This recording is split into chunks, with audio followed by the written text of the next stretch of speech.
Good morning. Welcome to Monday Morning Coffee with Melissa. I'm your host, Melissa. I have my delicious cold brew this morning because it's hot over where we live. So today I want to continue our Disney movie series, and I want to talk about the movie Ralph Breaks the Internet. This is definitely one of my top 10 Disney movies now because of the storyline. I love the first one, Wreck-It Ralph. That was really great, really creative. I love the concept of these characters in the video games in the arcade. After the arcade closes, they go through the outlets into Grand Central Station, and they hang out and they go into other video games, and it's kind of a cool concept, kind of like the Toy Story concept, where the toys come alive after Andy goes away and goes to school or goes to sleep at night. So I think it's a really neat concept. But the message that is sent in Ralph Breaks the Internet, particularly now there's a couple different messages, but the one that really resonated with me was Vanellope's. Now, Vanellope is a character, if you're not familiar with the movie, she's a race car driver in the game Sugar Rush. Well, at the beginning of the movie, she's sharing with Ralph some concern she has, like, well, I'm kind of bored with the game. I know all the tracks, all the bonus tracks have been unlocked, and she just really felt like she wasn't being challenged. And I can totally relate to this, as I'm sure you can relate to this. This is why I thought it'd be a great discussion for Monday Morning Coffee, because this really is a universal topic that pretty much every single person can relate to. So anyway, she is kind of like sharing her, how she's feeling with Ralph, and Ralph kind of feels the opposite. He likes his routine and everything. But Vanellope's just really not feeling it anymore. So it ends up that the steering wheel on her arcade game breaks. And the owner of the arcade doesn't want to replace the steering wheel because the cost of the steering wheel is more than what the game actually makes in a year at the arcade. So the owner decides, I'm just going to turn off the game and donate it. So all the drivers, the race car drivers, and all the other characters in Sugar Rush are basically homeless. They're gameless, if you want to say that. And Vanellope she's really like, oh my gosh, I had a game, I had a home, and now I don't have a home. It's kind of like if you're like not digging your job, you're just like, whatever, I'm not really into this anymore. And then you get laid off, you get let go, something happens, then it's kind of like, oh, whoa, now what? So I love this storyline. That's all I'm going to really say about the movie, because I don't want to give it away. It's a really great movie. I highly encourage you to watch it, because Ralph's storyline is really great too. I totally resonated with that, which maybe I'll talk about that in a different Monday Morning Coffee. But so with Vanellope, she was like, oh my gosh, what do I do now? I don't know what to do with myself. This often happens with people who retire, especially if they've been doing the same thing for 20, 30, 40 years. They're like, what am I going to do with my time? What am I going to do? They kind of go through an identity crisis. Can you relate? Yes, I feel like we've all been through an identity crisis before. So what do you do? So I really resonated with this, and this is kind of what I did. So I'll tell you a little bit about my story with this. So I had worked in insurance for 12 years, and then Mary Kay, 10 years alongside insurance. Well, in 2014, I was kind of like, I'm not really digging the insurance thing. I'm not sure about Mary Kay.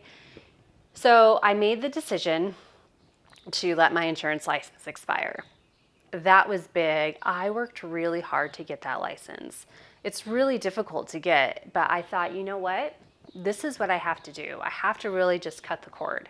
So I did. And then in Mary Kay, I sat down and I thought, well, what, like the pros and cons of staying in Mary Kay? And it turned out that I just wasn't really passionate about it anymore. And I am a firm believer in having passion behind whatever it is that you do. It doesn't matter what you do, just have some passion backing it up. That will help motivate you. It will help inspire you. It will help get you through the difficult times, because it doesn't matter how passionate you are about a career or whatever it is, there's always going to be challenges with it. There's always going to be something you don't want to do. So back to the transition. So when I decided to let my insurance license expire and decided to sell all my Mary Kay product I had in inventory and not order more, it was like, okay, I'm okay with this. I feel good. I have no idea what I'm going to do right now, but I felt really good about it. It was like a huge weight was lifted off my shoulders. So oftentimes we just need to make that decision. And then I was so incredibly blessed to have all these other really great opportunities come my way. Mark Sisson came out with his Primal Health Coach certification, so I jumped on that right away and signed up for that and got certified. And then I had the opportunity to work at a bakery, and I had the opportunity to work at this amazing company, in this amazing local company, in an amazing like work environment. And then it led me to this, health coaching and personal training full-time, and really delivering valuable content to you guys for free, and creating our brand new wellness abundance program. And it's amazing what happens when we just make that decision.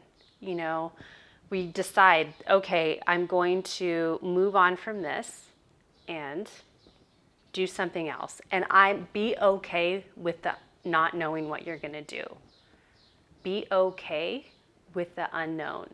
I think that's the biggest challenge, because we're so safe in our little bubble, in our little comfort zone. But really, being out of your comfort zone is where you have growth. It doesn't matter how far you are outside of your comfort zone. I want to be clear with that. You could be just a little bit outside your comfort zone and have some personal growth and clarity.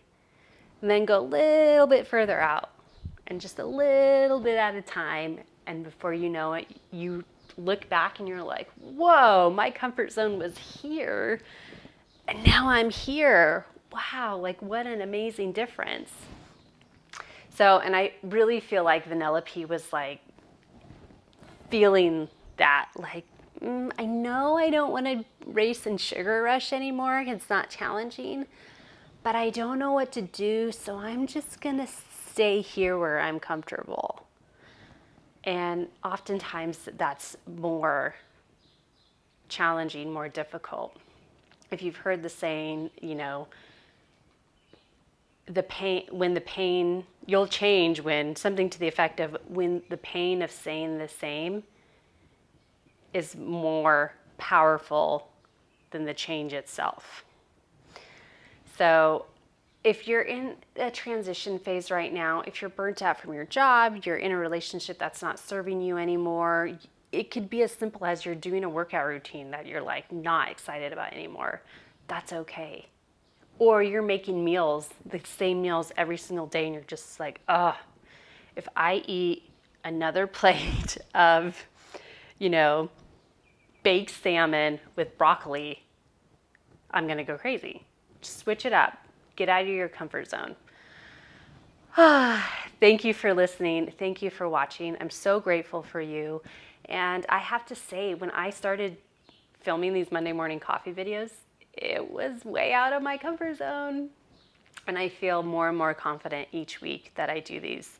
And I know that my passion is strong behind my motive, what's driving me to provide valuable content for you guys. So, all right, what are your takeaways from this? Let me know. Message me on the gram. We are on Instagram, Melissa K HBK. We've been doing posting some amazing content on there. Or email me, melissa@honeybee.kitchen, and I would just so love to hear from you guys, or comment on YouTube. And who do you know that could resonate with this? Send them a link to this video, my YouTube channel, or to my website. Okay, guys, that is the clock.